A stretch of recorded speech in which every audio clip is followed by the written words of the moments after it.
Hey there nation, and welcome to the show where we help you to play miniatures wargaming on a budget. It is I, Commander Cheapskate, and we are back with another episode of Commander Cheapskate Gamer Reviews. And this is a series where we review various products related to the miniatures wargaming hobby. And on today's episode, we're going to take a look at the brand new supplement that's been released by Games Workshop for Necromunda, and this is the Book of the Outlands. So for those of you guys who are not aware, Necromunda has now officially launched its very first major expansion, and now we're going into the Ashways of Necromunda. These are the polluted and badlands and wastelands that pretty much stretch between each of the different hives within Necromunda. And so because of that, there's a new campaign system that's released out there, and this is the very first supplement that's released for this expansion.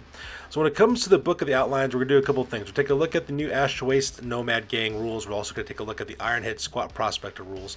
We'll also take a look at the skills that are now brand new to this edition as well. We'll also talk about the new Wasteland Gang mechanic and how you can actually build your own Wasteland Gang to actually participate in this campaign setting. We'll go over vehicle crews and the different vehicles you can purchase from the STC or the standard template construction vehicles from the Genestealer cults to the brand new custom vehicle rules as well. We'll talk about the hanger-ons, brutes, as well as exotic beasts that you can hire for your gangs, as well as the Wasteland Workshop, which is the game mechanic that is offered in order to build your own custom vehicles. We're actually spend quite a bit of time on that one. We're also going to talk about some of the rules that they have for battlefield conditions, some of the tactics they provide, as well as the vehicle rules, and then in the end we'll give you our positive and negative impressions about this product and determine whether this is an excellent buy for you or not. So that being said, let's get this video on a roll, and because this could be a little bit more of a longer format video, I will put down timestamps down below in the description box so that way you guys can click on the section that interests you the most. So let's get this started.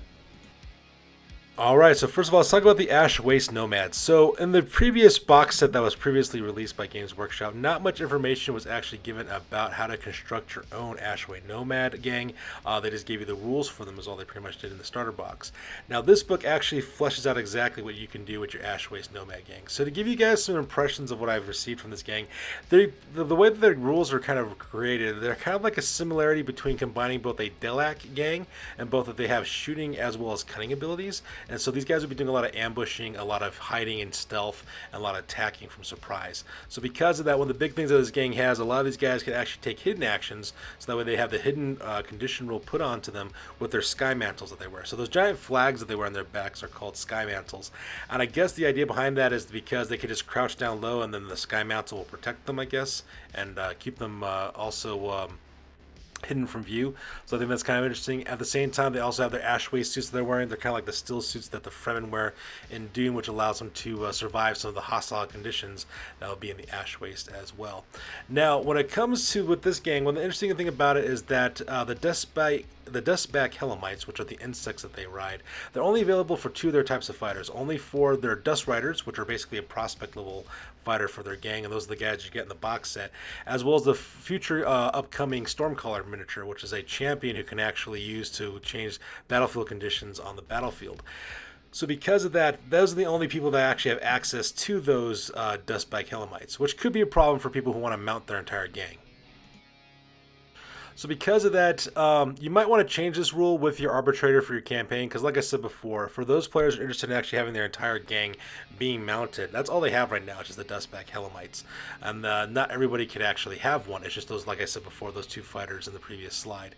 So because of that, you might want to use that. I'm not sure if they're going to release another book, and I imagine they would, with like bigger insects and bigger bugs that the Nomads could ride. Like I can imagine there'd be like a medium type vehicle version of a bug and a heavy version of a bug, and that's what they ride upon in battle. So I'm not sure they're going to create those yet. I imagine they would, but until then though, we're just kind of speculating at this point.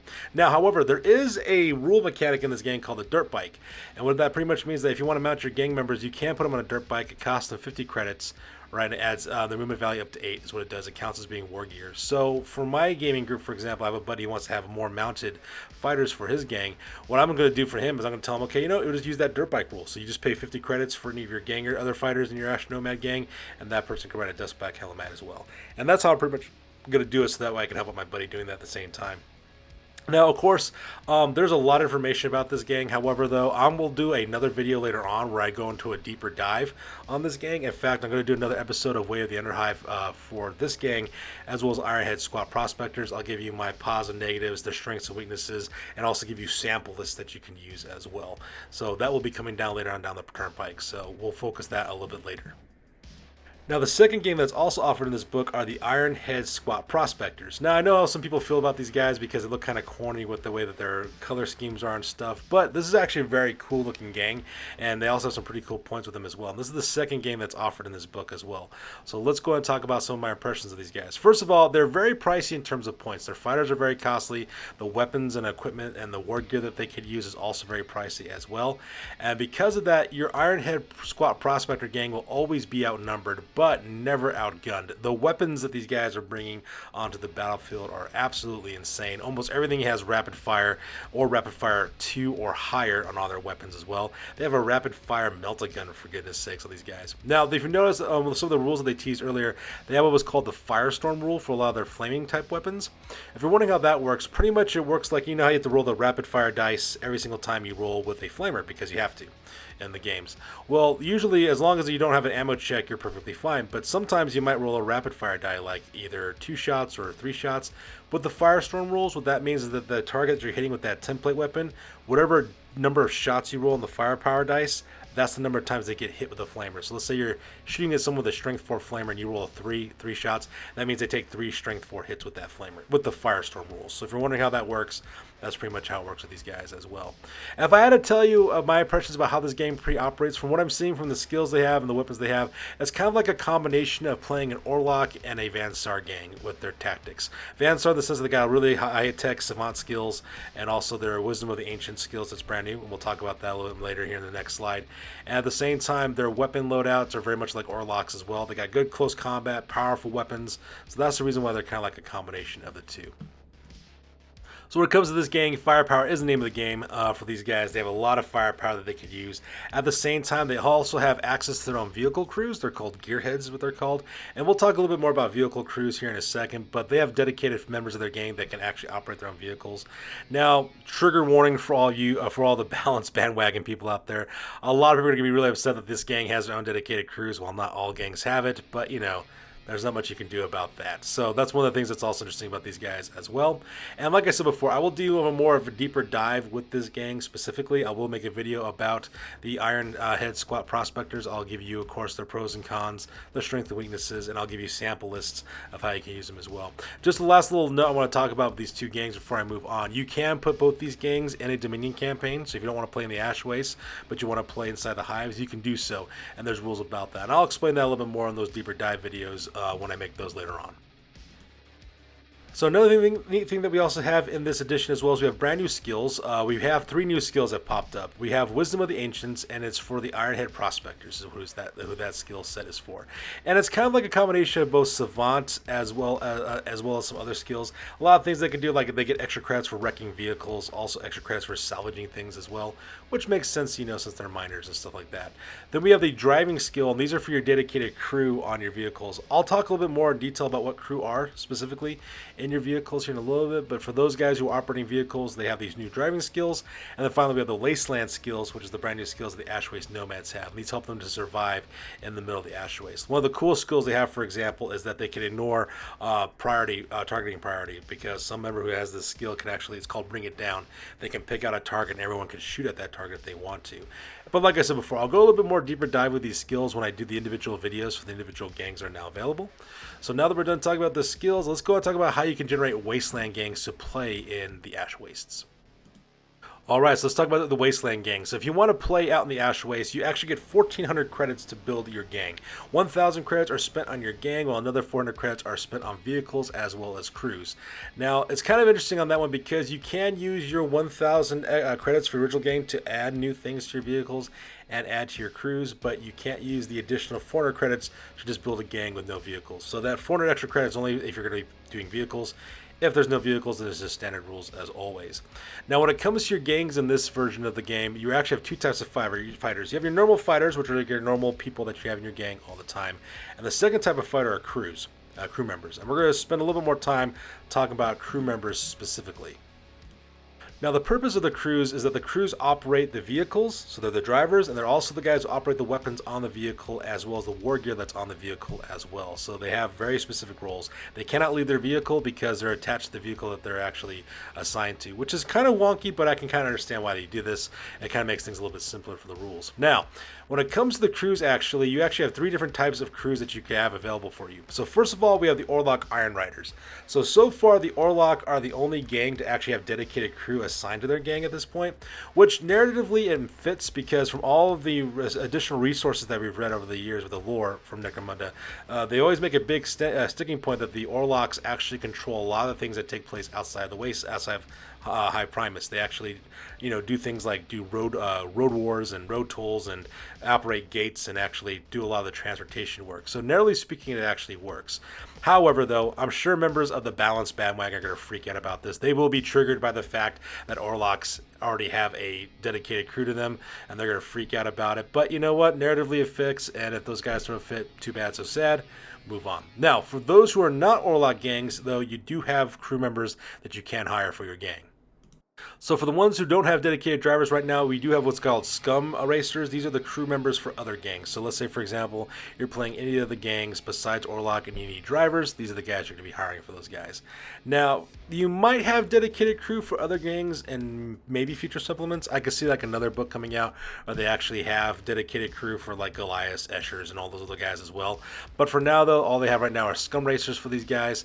So that's what you basically have there. Now, the other type of crew that you also have are the Guild of Coin Hauler crews. And these guys are used for actually operating the Cargo 8 Ridge Haulers. So if you plan on purchasing a Ridge Hauler for your gang, you do have to recruit Guild of Coin Hauler crews because they're the only guys who can operate the vehicle. Which seems kind of strange to me because why would you pay the Guild of Coin to operate a vehicle? But that's just me. So that one. So if you do plan on having a Ridge Hauler in your crew, you might want to have one. Might want to recruit these guys. I know a question that's been popping up quite a bit is what is the purpose of having a Cargo 8 Ridge Hauler in your gang? And I'm glad that you asked that because we'll talk about that a little bit more when we get to the customized vehicle section of this video review. Now, before we go any further, one thing you might want to know about, there are some STC or standard template construction vehicles that you can use for your gangs. One of them is, of course, and these are all vehicles that people have been seeing for the Genestealer cults.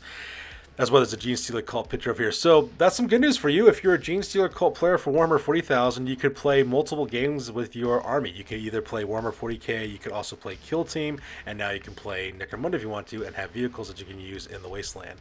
So that's actually kind of cool for those guys. So like I said before, you have the Waster's Dirt Bike, which is a typical dirt bike, costs you 50 credits. All it does is just adds to your movement value.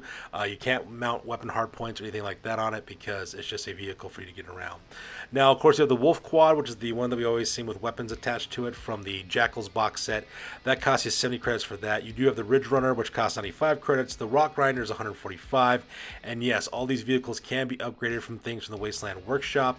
And we'll talk a little bit about that when we get to the Wasteland Workshop. So you can actually upgrade these vehicles with better equipment and better gear and stuff. And we'll talk a little bit about that. And then, of course, finally, we have the custom vehicles that we talked about earlier. And these are the vehicles that, if you don't want to use the STC type vehicles that the Genestealer cults use, you can make your own vehicle. But we'll talk about that a little bit more in detail when we get to the Wasteland Workshop. So first of all, let's talk about the hanger-ons, brutes, as well as exotic beasts. Now, in this section, I will go a little bit more in detail on some of the gang-specific ones when I actually do the gang reviews. So I'll go a little bit more in detail about that. I will, however, spend some time on the new brute called the Outland Beastmaster. We'll talk about that here in a second. So for the Waste Nomads, you actually have two types of brutes and hanger-ons that you can use. Your two hanger-ons are called Nomad Athromite Herders, I believe is how you pronounce that. These guys are responsible for what is known as an Athromite Dune Scuttler. An Athromite Dune Scuttler is supposed to be a giant, close combat-oriented insect that gangs of Waste Nomads can hire. They can actually have two of those. Now, the Nomad Athromite Herder, their job is to actually take care of the Dune Scuttler and also help it out heal and things of that nature. Also help it get more experience points. Those guys are hanger-ons. They can't get any experience points. They can't be equipped with different things. However, your Athromite Dune Scuttler, though, is your brutes. This thing can actually gain experience points and also upgrade itself over time as well. You can get two of these guys, and like I said before, I will go in more detail about these later on when I actually do the how to a gang building list video for the Waste Nomads. Another boot that you have, this one's dedicated for the Ironhead Squat Prospectors. It's called the Ironhead Squat Prospectors Vartion Exo Driller. I believe is how you pronounce it. Vartion, I believe is how you pronounce that. And this is the boot that was teased about, like an exoskeleton that was teased about earlier from the releases part of this. You could actually have 2 of these in your gangs, and yes, these are brutes, so they do accrue experience, and they can level up and upgrade as well over time. However, like I said before, I will do a little bit more of a deeper dive on these guys when I do my Ironhead Squat Prospector gang video. So I'll talk a little bit more about that, more in detail about what these guys can do as well. But yeah, the rules are attached to these guys, and you can have 2 of them in your Prospector gang. Now, the one I am going to spend some time on, however, is the Outland Beastmaster. This guy costs 100 credits. You can have up to 2 of these guys, and they're available to any gang as well. And it's kind of cool because this is a throwback from back when Necromunda first came out.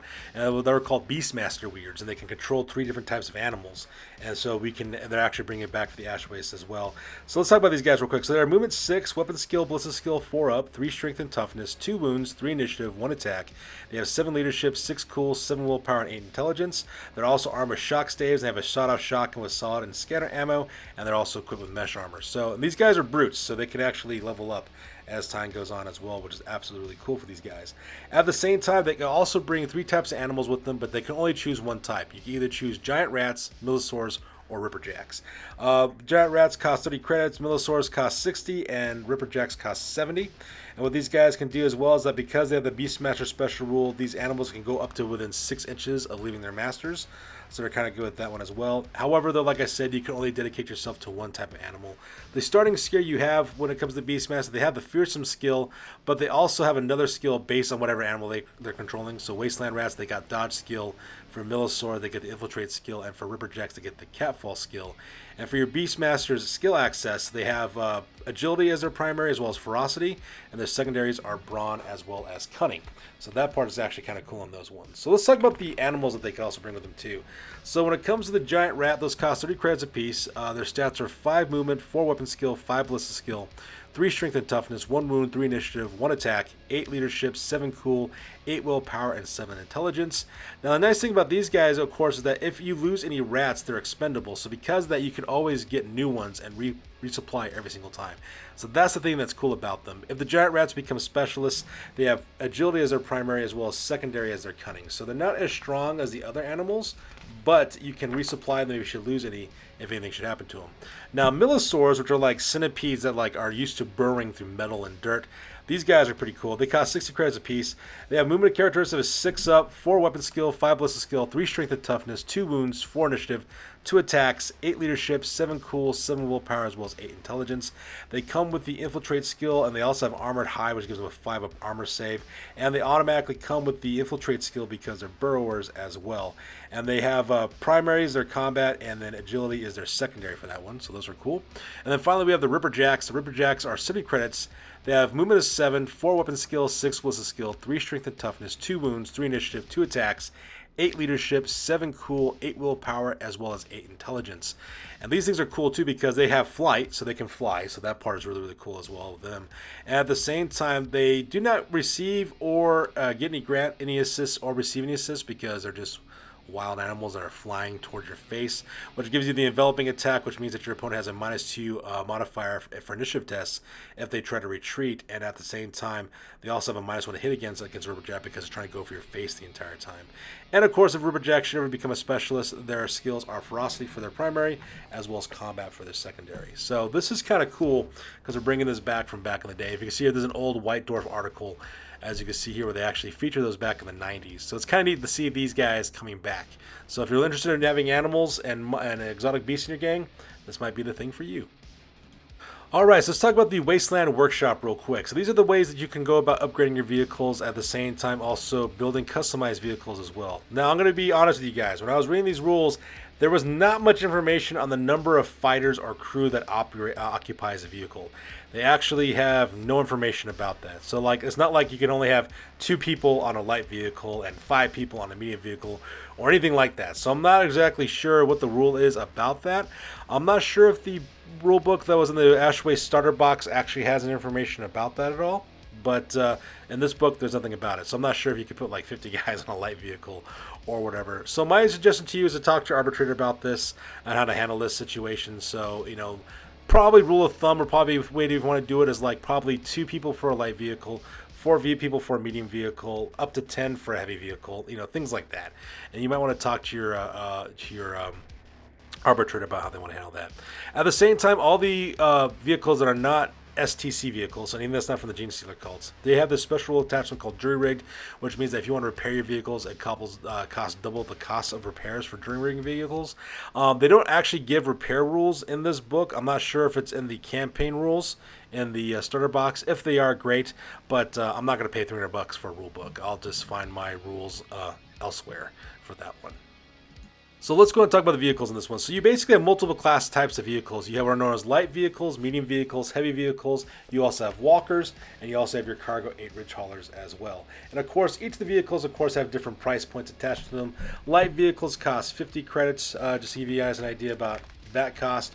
Medium vehicles cost you 130 credits, heavy vehicles 175, and your walkers cost you 70. And then finally, of course, with the cargo 8 ridge hauler, when it comes to that vehicle as well, that one is actually quite a lot. We already talked about that a little bit, quite a bit with the rules that were teased out earlier. Those things are actually quite expensive. All the materials are attached to them as well. But you can also upgrade all these vehicles too, which is actually really, really cool about that part. The cargo 8 ridge hauler costs about 230 credits for that one. And so, like I said before, you can upgrade all these vehicles and make your own custom vehicles, which is absolutely fantastic. Now, going back to the cargo 8 ridge hauler, I had a lot of my viewers asking me, okay, what's the point of actually taking these vehicles, right? Are they just used for just scenarios, or what the situation may be? And I think that they are actually used in normal scenarios. But the thing about these vehicles is that they can take cargo loads, and that's the thing you want to remember when it comes to these cargo 8 ridge haulers. For example, if your cargo, you have different types of cargo you could take, and just to give you guys an idea what that does, if you transport valuable cargo, as it's called, at the end of a scenario that you use this vehicle in, you basically get D3 times 10 credits added to your stash. All right, so because of that, it kind of shows like how this helps out. And at the same time, bad guys, however, can also get D6 times credits if they manage to wreck your cargo holder, for example. So because of these different cargoes that you can take with you, they actually give you benefits in terms of different buffs for your gangs, different advantages for your gangs, and also primarily giving you additional credits for your gang. So if you're one of those kind of gangs that are struggling with making money, getting one of these cargo haulers and actually guarding it and operating it will actually net you additional credits, so that way you can improve your gang much quicker. And that's the reason why you take the cargo 8 ridge hauler. That's the value that it adds to your gang. Yes, it's very big, and yes, you have all these things for it, but that's the main thing. It's generating you income because you're transporting goods across the wasteland. Now, when it comes to your upgrades, you pretty much have 3 types of upgrades. You have body upgrades, drive upgrades, as well as engine upgrades. And each of the vehicles have a certain number of body, drive, and engine upgrades that they can actually have for their vehicles. So some of them can have like up to 3 body upgrades, for example, maybe 2 drive upgrades, and maybe 1 engine upgrade. That's just an example. And not only do the customized vehicles have these options, but so do all the standard template construction vehicles, like from the Genestealer cults. They also have those as well. Now, when it comes to weapons, what ends up happening is that your weapons and the number of weapons you can attach are based on what are called weapon hardpoints, and each vehicle has their own number of weapon hardpoints that they can mount. Just to give you guys an example, light vehicles have only 1 weapon hardpoint, while for example, medium and heavy can have 2 or 3, for example, as well. And also you have to determine what kind of arc that these weapons fire in. Are they firing forward at 90 degrees, or left or right, or to the rear? And they kind of tell you exactly how that works out with their rule sets as well. And the same thing also applies to the STC vehicles that the Genestealer cults also have as well. So if you guys are wondering about that, they do have a lot of information about that, and they have a ton of different upgrades that you can use for your vehicle. Things like additional armor, escape hatches, nitro boosters. They kind of teased it a little bit earlier on the Warhammer community website when they actually had those. At the same time, you also have vehicle war gear that you can get for your gangs, like weapon caches and ammo caches, that kind of thing. But probably the coolest thing that on here that I'm going to mention right now is what's known as the skimmer rules. These skimmer rules are actually really, really cool, and you can actually buy this upgrade for your vehicles. That way you can ignore dangerous terrain and things and actually just hover across the battlefield. This can be actually purchased aftermarket after you accrue enough credits in order to purchase this upgrade for your vehicles. I will tell you this now, Vansar actually get a reduced rarity value for this upgrade because they're Vansar and they already have technology like this already in their gangs. Now, granted, I know the balance bandwagon is going to be probably triggered with that, but if you don't like it, play Vansar, and then you can do exactly the same thing. Now, as for the specific upgrades and things of that nature, I will do a deeper dive video on customized vehicles later on. I plan on actually making a video where I give you some examples of some different builds that you can have for your vehicles and the different types as well, so that way you can actually come up with your own ideas and get inspired to make your own vehicles. So I will do a more in-depth video about this later on. For right now though, I'm just giving you just a quick overview.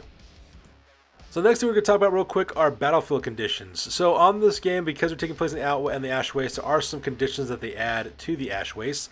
First of all, when it comes to battlefield conditions, you have what are known as roads. Roads are basically places that give you advantages to moving quickly, as well as fighting on those. You also have visibility, and you have to roll up on that to see exactly how far you can actually see because of dust storms and toxic fumes and all that kind of stuff blocking your line of sight. At the same time, you also have to roll for what region you're fighting in as well, whether you're in the near wastes, which are the wasteland between the different hive clusters of Hive Primus, the deep wastes, which are further out into the Ash Waste, or in the wild wastes, which means you're like way out in no man's land.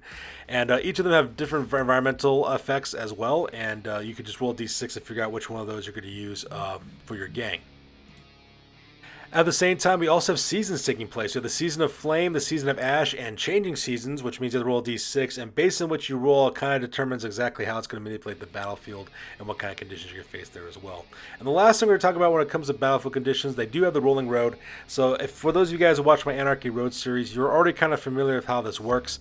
Pretty much you're supposed to pretend that the table represents an endless highway, and what ends up happening is that during the end phases, the terrain shifts to the left, from right to left, 8 inches to represent the fact that the road is, the terrain is moving, and you add more terrain on that as well. So they actually go a little bit more in depth with the rolling road rules on this one, which is actually kind of nice. And at the same time, instead of moving 6 inches like it does in my rule set, my unofficial rules, it actually moves 8 inches, which is actually kind of cool.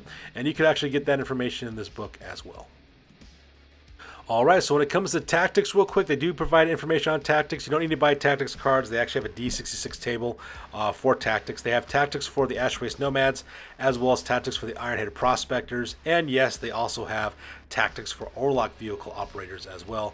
And like I said before, narratively this fits because according to the narrative, the Orlok gangs are primarily the gang that runs the Ash Wastes outside of the Hive. However, though, I'm sure the Balanced Bandwagon's going to have a fit about it, but, you know, them's the breaks.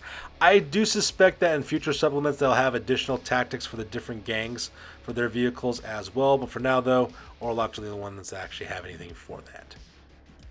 And lastly, in this book, they do have vehicle rules in this rule book. They tell you exactly about the status effect of vehicles, how to operate the vehicles, how they move, how they shoot, how they fight, how they're board. There's actually a lot of information about it, and it is very, very comprehensive as well.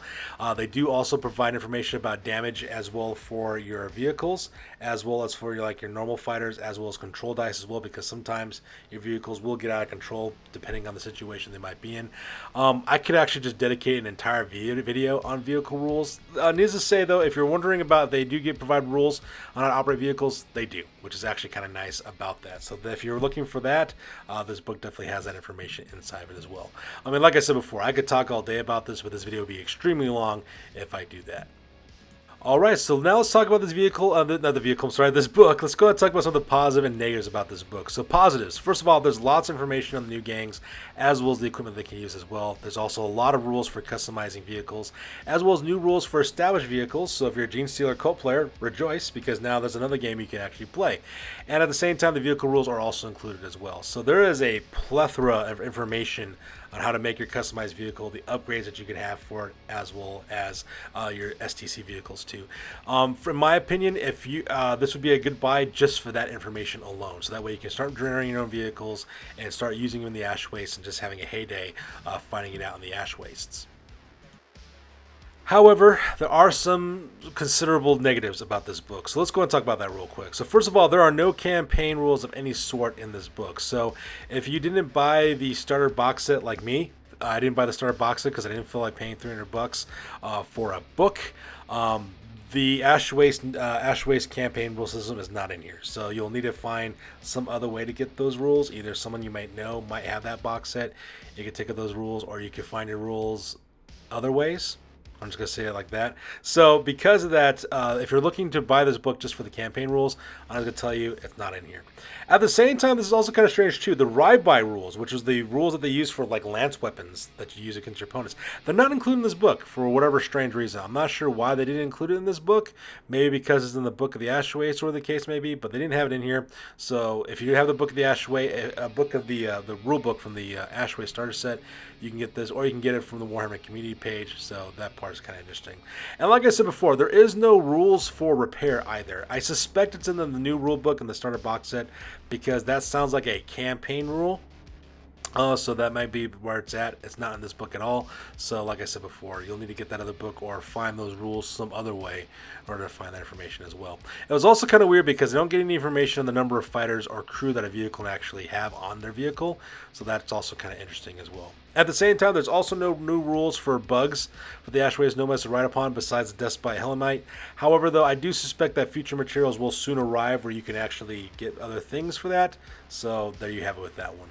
So there you guys go. These are my positive as well as negative viewpoints on this product.